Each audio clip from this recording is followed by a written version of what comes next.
It's 7 a.m. on the West Coast, 10 a.m. on the East Coast, 3 p.m. in London, midnight in New South Wales, and in Malaysia we have returned to the Dark Ages. I'm Jay Sheldon, and I'm not wearing pants.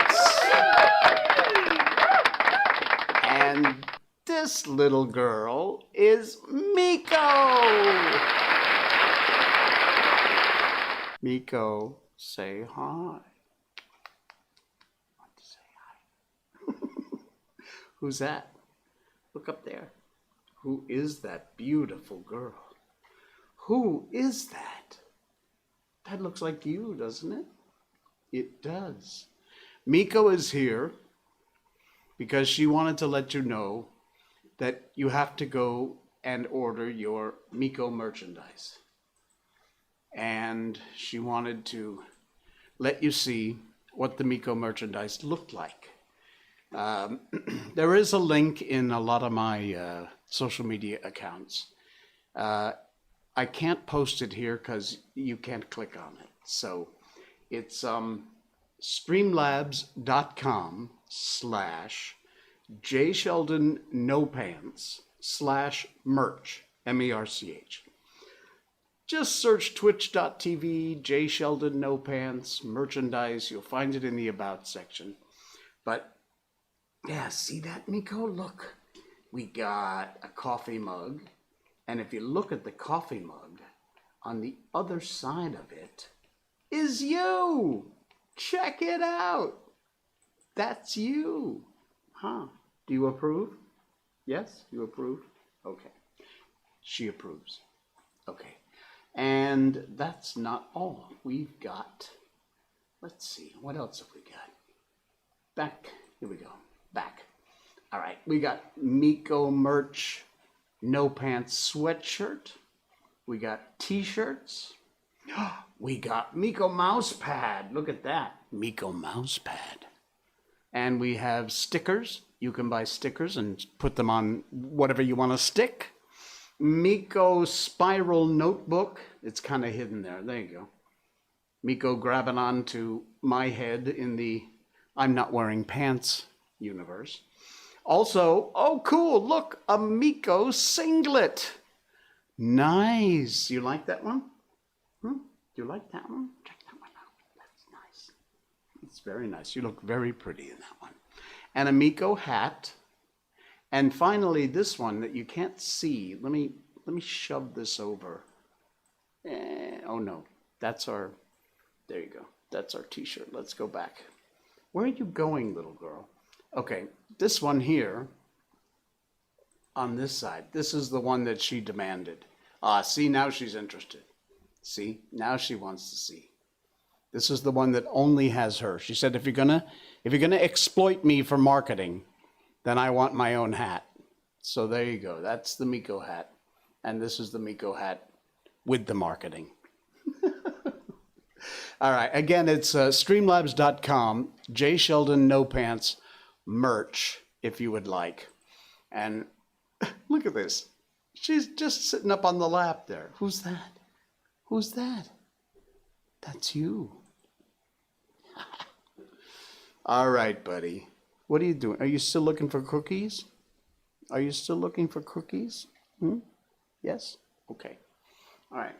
You want to get down so Daddy can start the show? Yeah? No? You want to hang up here? Okay. She wants to hang around. All right. All right, buddy boy. Here we go. Can you say bye? Can you say bye? Say bye. Say bye, everybody. Okay. Okay. All right. There you go. Ah! Good girl. All right. Good girl. That's for you. Oh, man.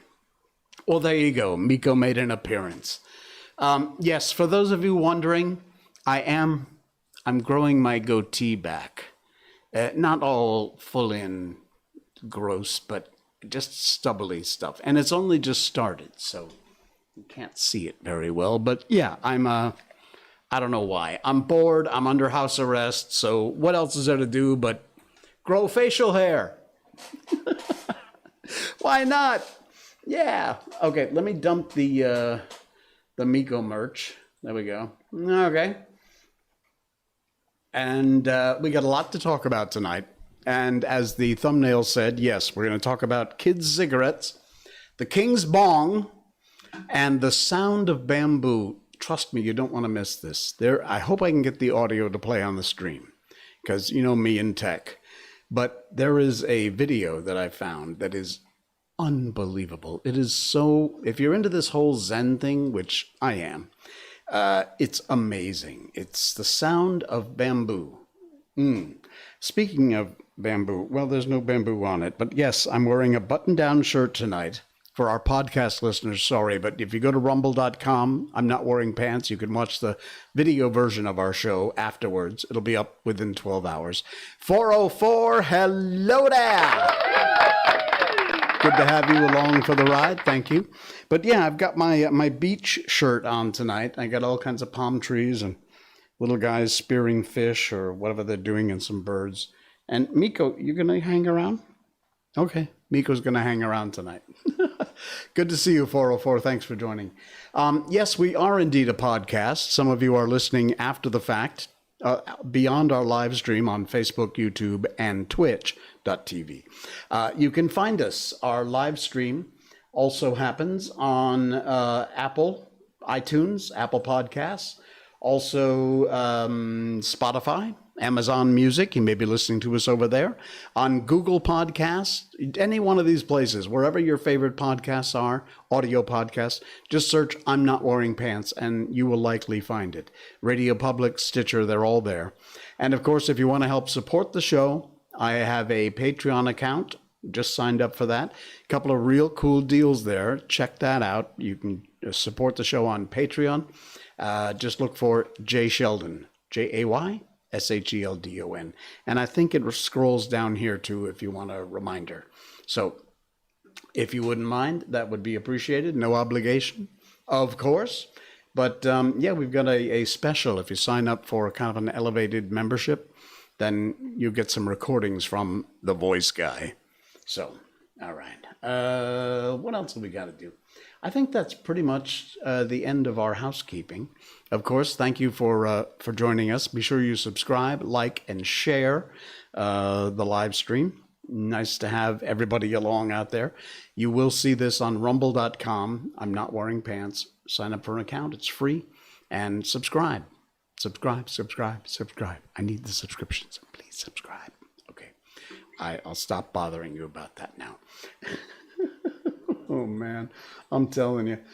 I'm going to wind up in trouble eventually. Let's see. Okay. I've got to make sure I've got all my stuff situated here. So let me just be doubly sure that I do. Okay. First, some amazing news for a Malaysian.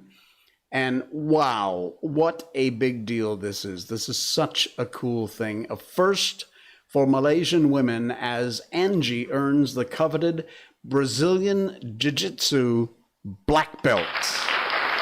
Well-deserved, fantastic. And I'm telling you, if you know Brazilian Jiu-Jitsu, they don't screw around. I'm telling you, Brazilian Jiu-Jitsu is some crazy stuff. You do not want to tangle with somebody. That is Angie there getting her belt from Coach Professor Denelson Pimenta in Naples, Florida. What an accomplishment. That is amazing. A Malaysian woman, exponent, created history when she was accorded with the coveted Brazilian Jiu-Jitsu black belt in the U.S. recently. Angie Bartholomew from Tuaran, Sabah, earned the title at the Evolution MMA Academy in Naples, Florida over the weekend in a simple upgrading ceremony. This is the first for Malaysian women. That is fantastic. We congratulate her for that. Absolutely amazing accomplishment. Not easy to do and not an easy sport. Speaking of things that are not easy to do, You know the story from the Bible of Jonah and the whale? If you don't, I don't actually know it that well. I know this guy named Jonah got swallowed by a whale, and then somehow he was saved. The specifics of that, I don't know. Anyway, it's actually happened. Yeah, really. Check this out. I was completely inside. Lobster diver swallowed by a humpback whale off of Provincetown in Cape Cod in Massachusetts. I think it's at the very end of the hook of Cape Cod. This is insane. A little before 8 a.m. Friday, veteran lobster diver Michael Packard ended the water for his second dive of the day. His vessel was off Herring Cove Beach, surrounded by a fleet of boats catching striped bass. Water temperature a balmy 60 degrees, that's Fahrenheit, and the visibility about 20 feet. Licensed commercial lobster divers actually just go down and they pluck the lobsters off the bottom. Packard he's 56 years old, drove down Friday morning, and the food chain was in full evidence. About 10 feet from the bottom, Packard suddenly knew what it was like to be a part of that food chain. Here's the guy. Check out this. This is the guy in the hospital after having been swallowed by a whale. No kidding. This is insane.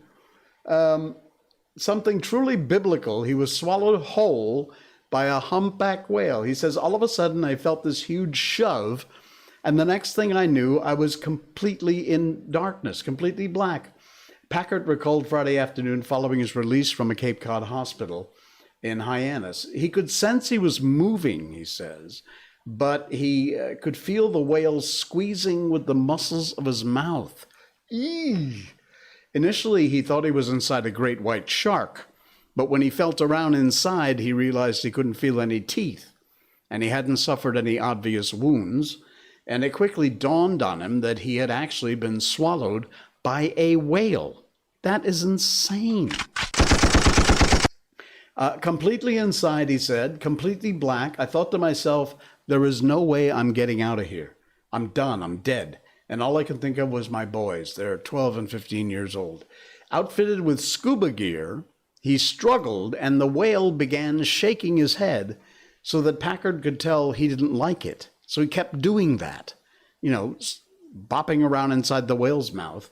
He estimated he was in the whale for about 30 to 40 seconds before the whale finally surfaced. He saw light, and the whale started throwing his head from side to side, and the next thing he knew, he was outside and in the water. Unbelievable. Look at this guy. Was completely inside a whale. That is nuts.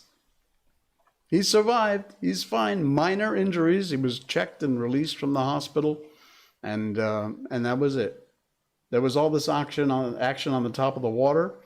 His sister saw it happen, so they picked him up, called for emergency help by radio, took him to the hospital, and later on he was released. That's insane. Absolutely insane. Wow.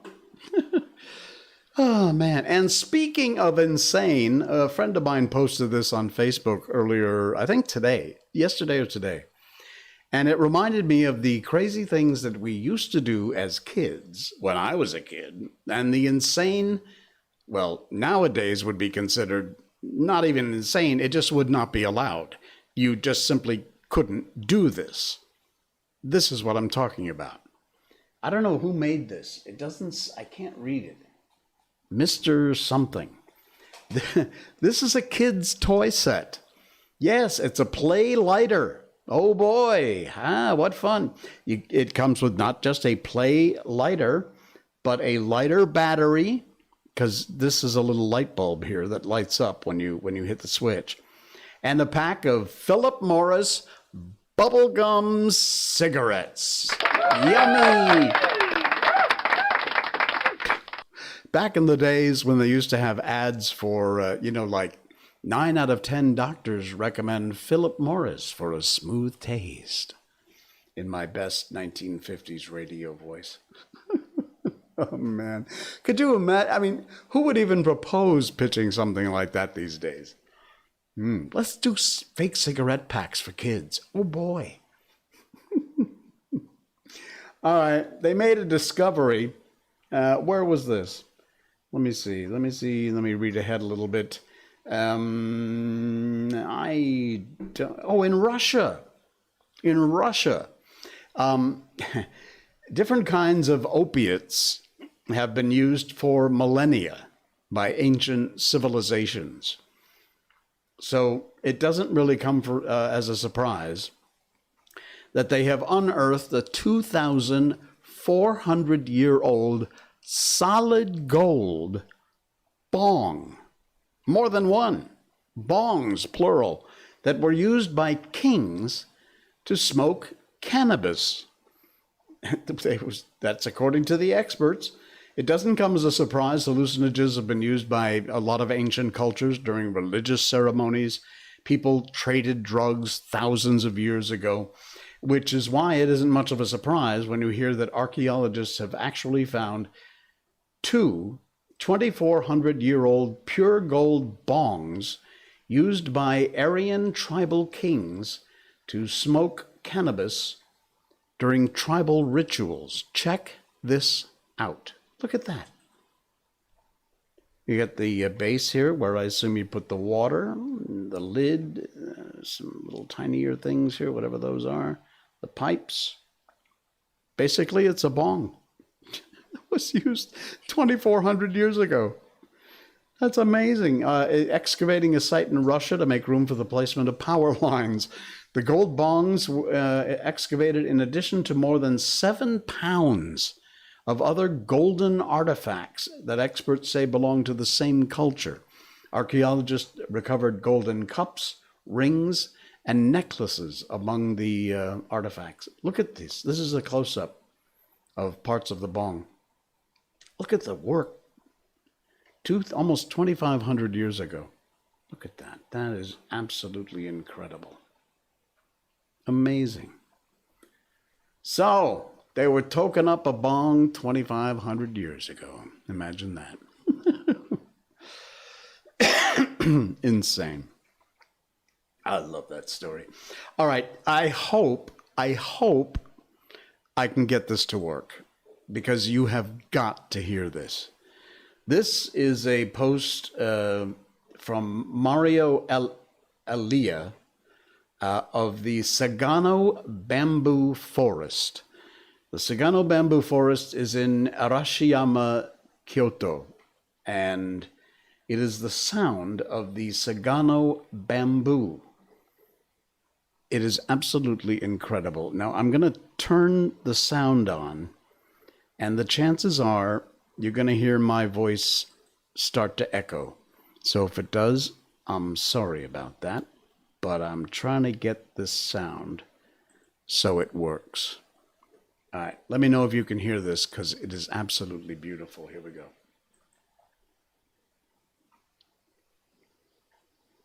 Is that coming through?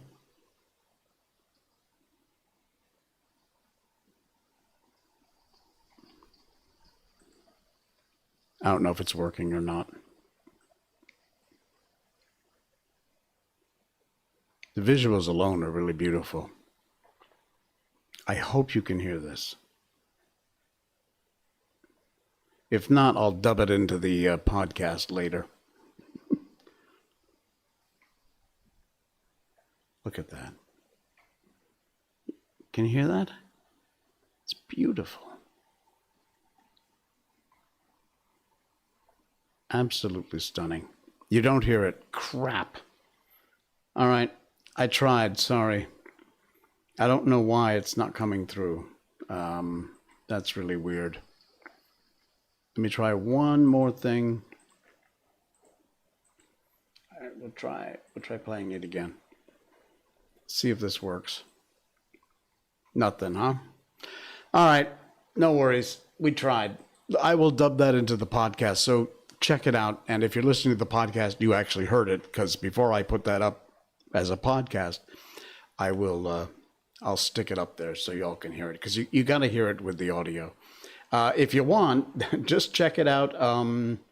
Let me see where this was posted. Well, go to Sagano Bamboo Forest, Sagano, on Facebook. You can check it out there. It's it's amazing. You got to hear the sound. It's so cool. All right. A little coffee. Yum. I like it. I love it. I want some more of it. Okay, a couple of political commentary things tonight, because we can't go a night without having some sort of political commentary, and I found a couple things that I love. I was wondering, did you hear about the children of Asia? I did not hear about, quote, children of Asia, end quote. But tell me more, or I'll look it up after the stream. This is from Politically Incorrect. And man, I'm telling you, if you live in the U.S., I'm not even going to get into the media here in Malaysia, because it's just not worth talking about, because it isn't really media. It's just a mouthpiece. But regardless, they don't, there's no such thing as actual journalism. And strangely enough, in the U.S., journalism has been dead for a long time. It's just a joke. But the problem is, it's not just journalists. I found this quote, which is absolutely incredible and absolutely true. The real villains in America aren't black people. They aren't white people. They aren't Asians. They aren't Latinos. They're not women. They're not gay people. They are the radical journalists and the teachers and the professors who do nothing but sow division between the American people. How true that is. Sadly, how true that is. Stop watching and listening to those people, because they're just hurting. They're not doing anything to make life better. They're doing everything they can to make life worse. And it's sad. It really is. And kind of connected to that is this. Do you know Thomas Sowell? If you don't, you need to read Thomas Sowell. He is incredible. He is so insightful. He speaks it like he sees it. And it's incredible. Thomas Sowell, I use his quotes a lot on this show because I love Thomas Sowell and things he says, including this, which is absolutely brilliant. Almost any country on earth could take this advice. The last person to trust with power is someone who's dying to have it. The best person to wield power is someone who is reluctant to do so, but who will do it for a while as a civic duty. That is why term limits should make it impossible to have a whole career in politics. Yes. Yes. Thank you, Mr. Thomas Sowell. Fantastic. Really. The man speaks the truth. Look him up, Thomas Sowell, Sowell.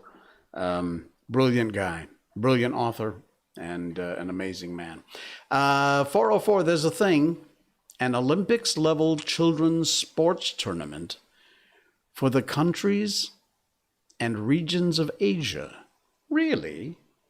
I had not heard about that, but I will look it up. We'll talk about it on the show if it's interesting. Sounds like it would be very interesting, especially an Olympic level. Wow. In fact, I don't have the story because I didn't save it to queue it up to talk about. But since you brought it up, the Olympics in Japan happening, and the Malaysian Olympic team may or may not wind up competing because of our high level of infections here. the Olympic Committee in Japan is requiring them to do some sort of quarantine for 14 days or something, which would mean they would not get the chance to train other than in their quarantine hotel rooms, which is a bit stupid. But anyway, because of our high numbers, I don't know, there's a chance maybe they won't compete. Or even if they decide to go, that, obviously they're going to be handicapped pretty severely. But yeah, that story hit the headlines earlier this week about the Malaysian Olympic Committee. I sure the hell hope not, because, man, I'm telling you, those guys give their all. They give their heart and souls, every man and woman on all the Olympic teams that they send from all over the world. But here in Malaysia, I mean, obviously close to my heart, and the amount of years of training, and you go through it, and it's a life for you. It's your life. And then because of this ridiculousness, to have that perhaps one and only chance in your whole life to fulfill that dream of competing in an Olympics snatched away from you is just, it's not fair. It's not fair. I hope somehow they can work something out, but man, that would suck big time. All right, I don't want to leave you on a bad note, so I got to leave you with something good. And it's Miko was here at the start of the show tonight, so I found this and I thought, yeah, boy, if you want to know what it's like living with a Shiba Inu, this is it. I look at the dog hair on the floor and I look at the dog and wonder, how are you not bald?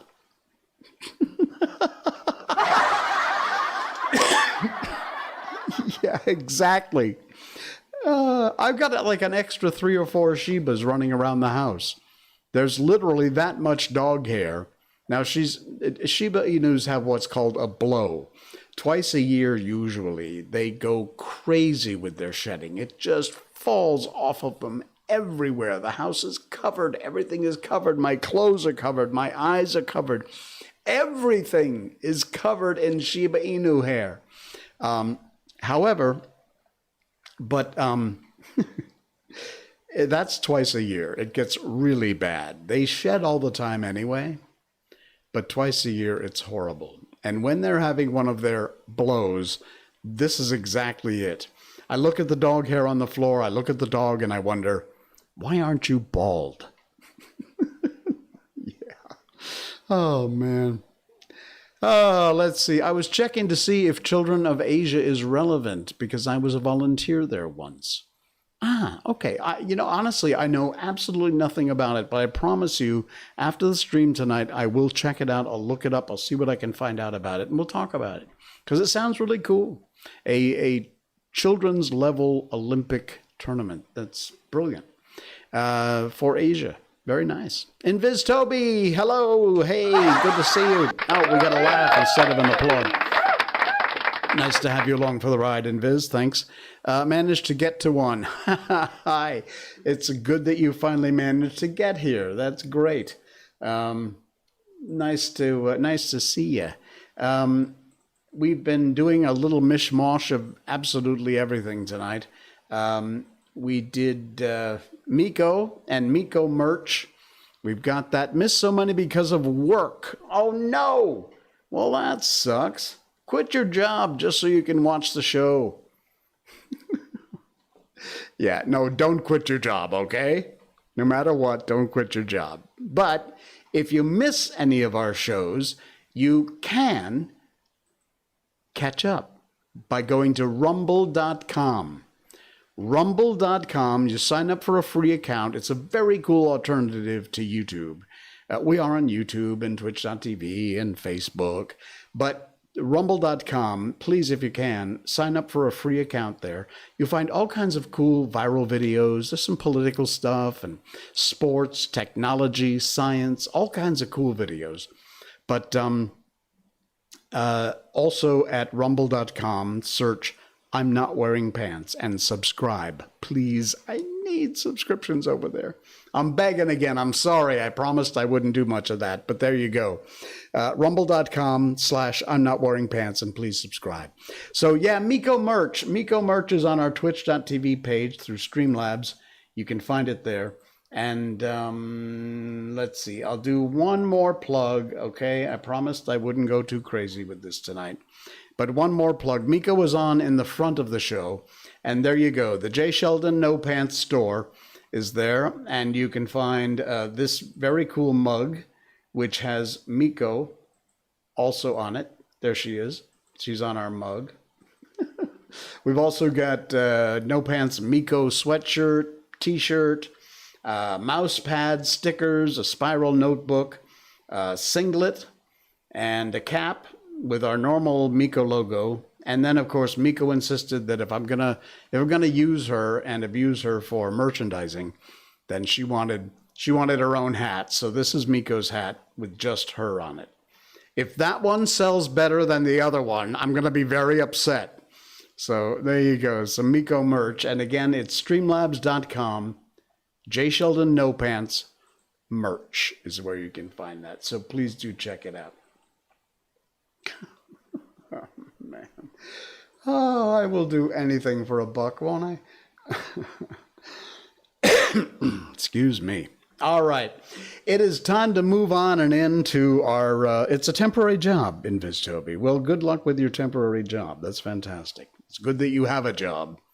Especially this day and age. Although I guess from what I see and hear, the economy in the U.S. is doing pretty well. Sadly, the unemployment rate is not, and you might be headed to some other issues with the economy and things. But hope the jobs market anyway. There's a lot of jobs, but there's apparently people aren't filling the jobs. Then again, if the government gives you more money to stay home and not work than you can make in a job,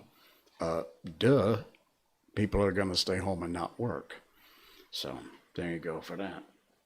All right, we are going to move on into, UK. A lot of temp, part-time, hourly stuff. All right, well, look, a job is a job is a job. Nothing wrong with that. All right, we're going to move on into The Little Prince. And we've been reading, we've done 5 chapters so far. The Little Prince is the book that we've been moved on to after Peter Pan. And it's fascinating. It really is a very, very cool book. I'm glad we picked this one. I hadn't read it before. I knew about it. I basically read a synopsis, but I had never read the book before. The first time for me. If it's the first time for you, I think you'll enjoy it. If you're a fan of The Little Prince, then hope you enjoy my reading of it. We're moving on into chapter 6. And finally, I've got the illustrations. Yes. So when they come up in the book now, you will be able to see them on the stream. If you're listening on the podcast, sorry, but you can check it out on rumble.com. And you can watch the video version of our show. All right, here we go. Chapter 6, The Little Prince and the narrator talk about sunsets. Oh, little prince, bit by bit I came to understand the secrets of your sad little life. For a long time you had found your only entertainment in the quiet pleasures of looking at the sunset. I learned that new detail on the morning of the 4th day, when you said to me, I am very fond of sunsets. Come, let us go look at a sunset now. Oh, but we must wait, I said. Wait? For what? For the sunset. We must wait until it's time. At first you seemed to be very much surprised, and then you laughed to yourself, and you said to me, I am always thinking that I am at home. Just so everybody knows that when it's noon in the United States, the sun is setting over France. If you could fly to France in 1 minute, you could go straight into the sunset right from noon. Unfortunately, France is too far away for that. But on your tiny planet, my little prince, all you need to do is move your chair a few steps, You can see the day end and the twilight falling whenever you like. One day, you said to me, I saw the sun set 40 times. And a little later, you added, you know, one loves the sunset when one is so sad. Were you sad then, I asked, on the day of the 44 sunsets? But the little prince made no reply. Michael Act 66. I have the cover of this book tattooed on my back. I'm sorry, that's a comment in the chat. Wow, seriously. Well, I hope you're enjoying this. That's a commitment. All right, chapter 7. The narrator learns about the secret of the little prince's life. On the 5th day, again, as always, it was thanks to the sheep. The secret of the little prince's life was revealed to me. Abruptly, without anything to lead up to it, and as if the question had been born of long and silent meditation on his problem, he demanded, "A sheep, if it eats little bushes, does it eat flowers too?" "A sheep," I answered, "eats anything it finds in its reach." "Even flowers that have thorns?"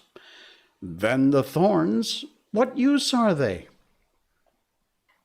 I didn't know. At that moment, I was very busy trying to unscrew a bolt that had got stuck in my engine. I was very much worried, for it was becoming clear to me that the breakdown of my plane was extremely serious, and I had so little drinking water left that I had to fear for the worst. "The thorns, what use are they?" The little prince never let go of a question. Once he had asked it. As for me, I was upset over that bolt, and I answered with the first thing that came into my head. "The thorns are of no use at all. Flowers have thorns just for spite." Oh! There was a moment of complete silence. Then the little prince flashed back at me with a kind of resentfulness. "I don't believe you. Flowers are weak creatures. They reassure themselves as best they can. They believe that their thorns are terrible weapons." Well, I did not answer. And at that instant, I was saying to myself, if this bolt still won't turn, I am going to knock it out with the hammer. Again, the little prince disturbed my thoughts. "And you actually believe that the flowers—" "Oh, no!" I cried. "No, no, no. I don't believe anything. I answered you with the first thing that came in my head. Don't you see? I'm very busy with matters of consequence."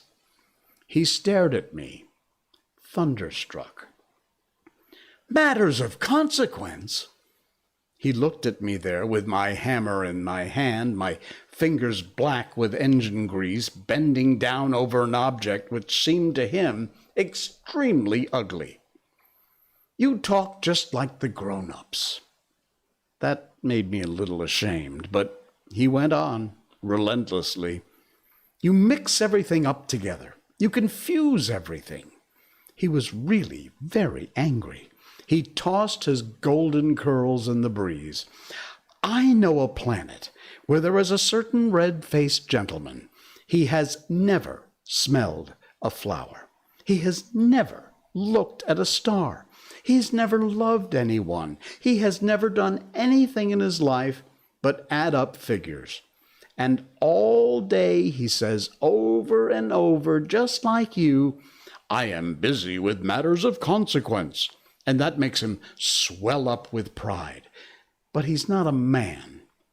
He's a mushroom." "A what?" "A mushroom." The little prince was now white with rage.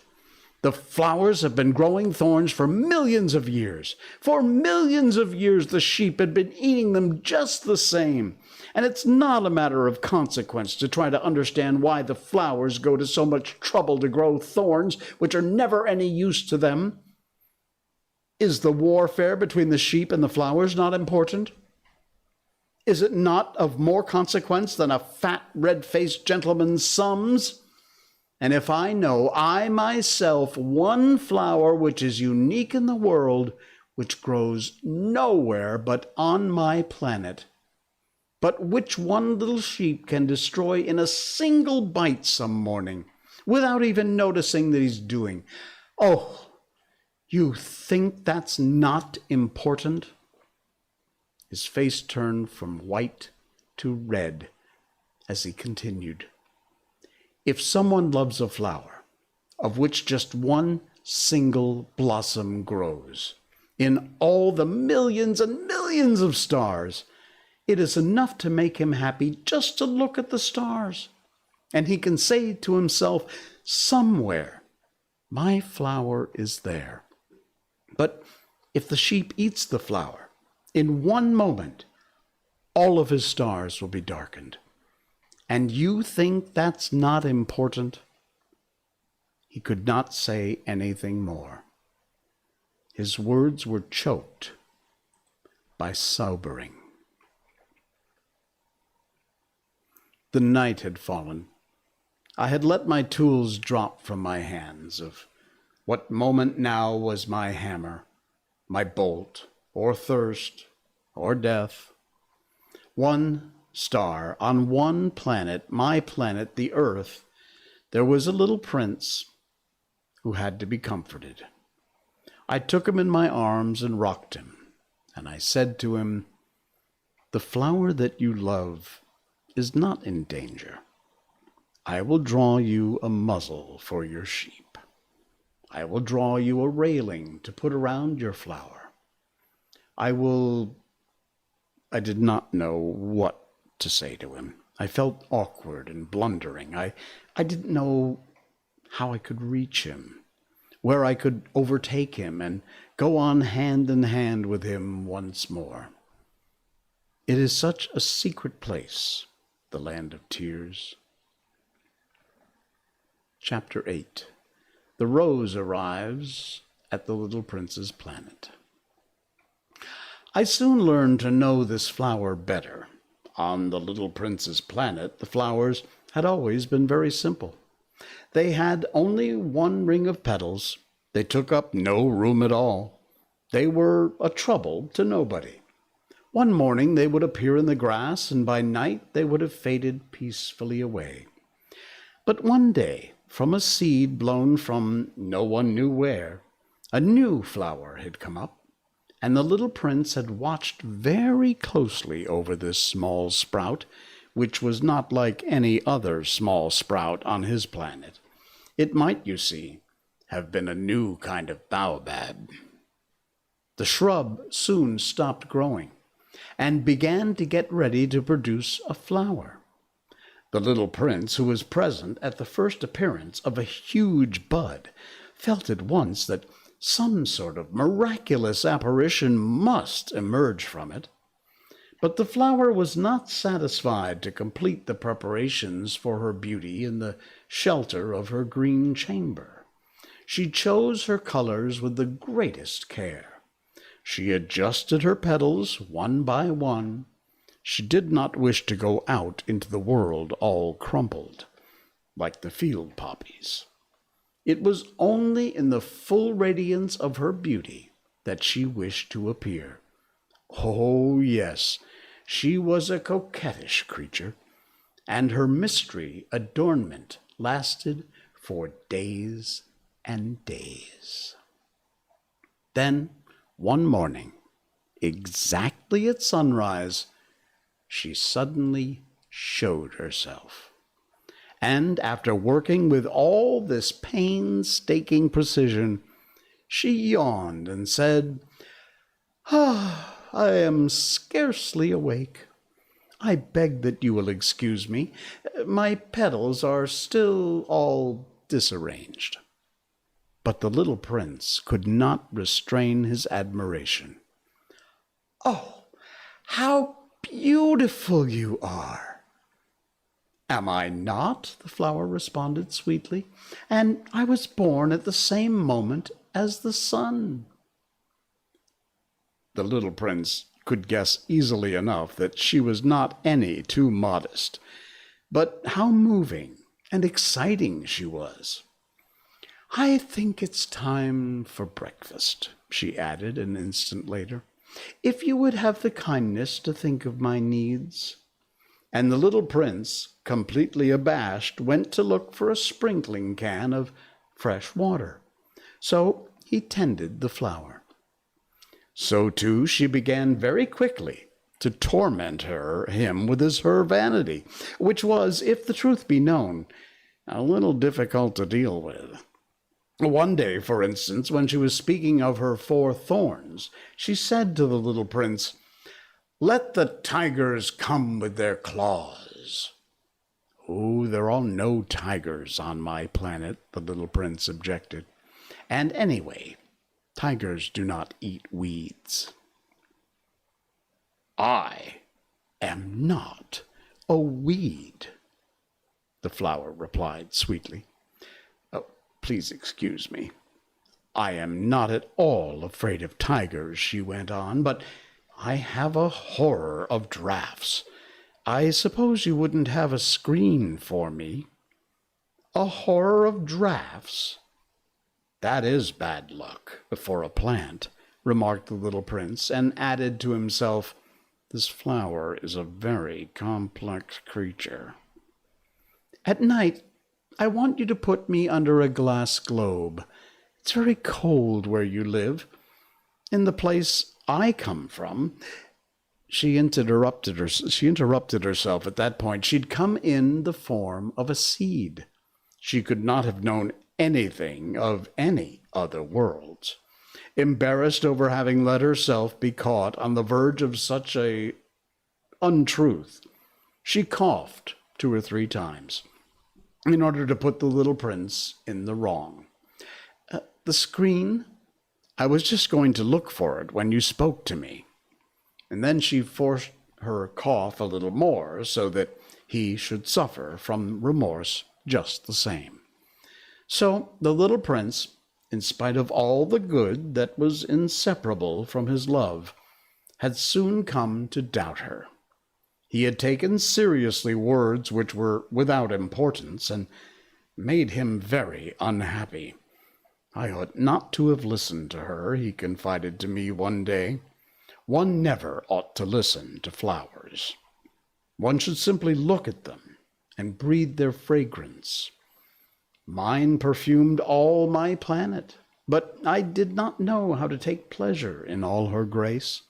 This tale of claws, which disturbed me so much, should only have filled my heart with tenderness and pity."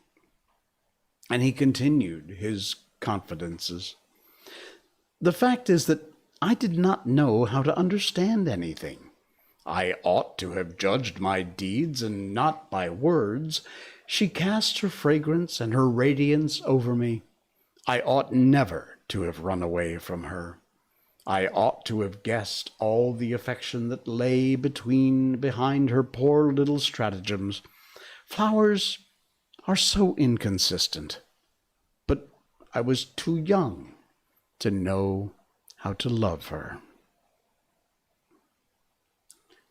And that's where we'll end it for tonight. Coming up next stream, which will be on Monday night, we'll do Chapter 9, The Little Prince Leaves His Planet. So there you go. That's The Little Prince.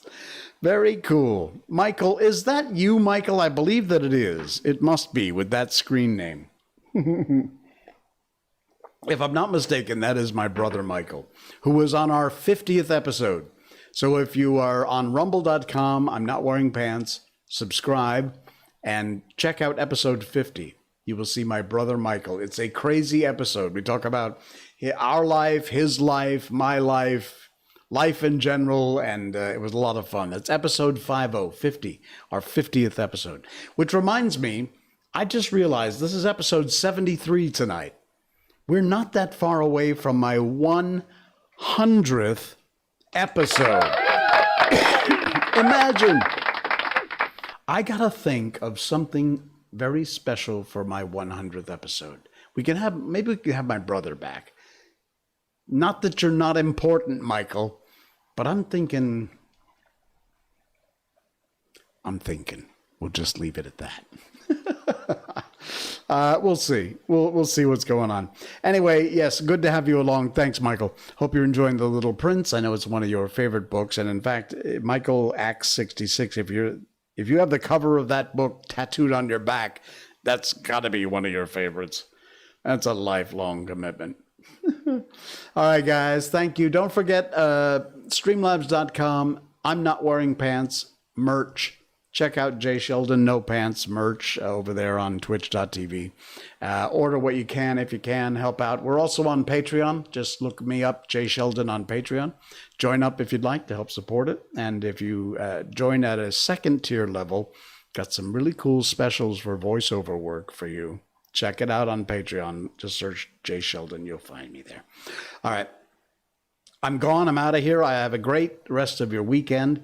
I will see you on Monday night. Until then, thanks, Miko. I'm Jay Sheldon, and I'm not wearing pants. Thanks. Good night, everybody.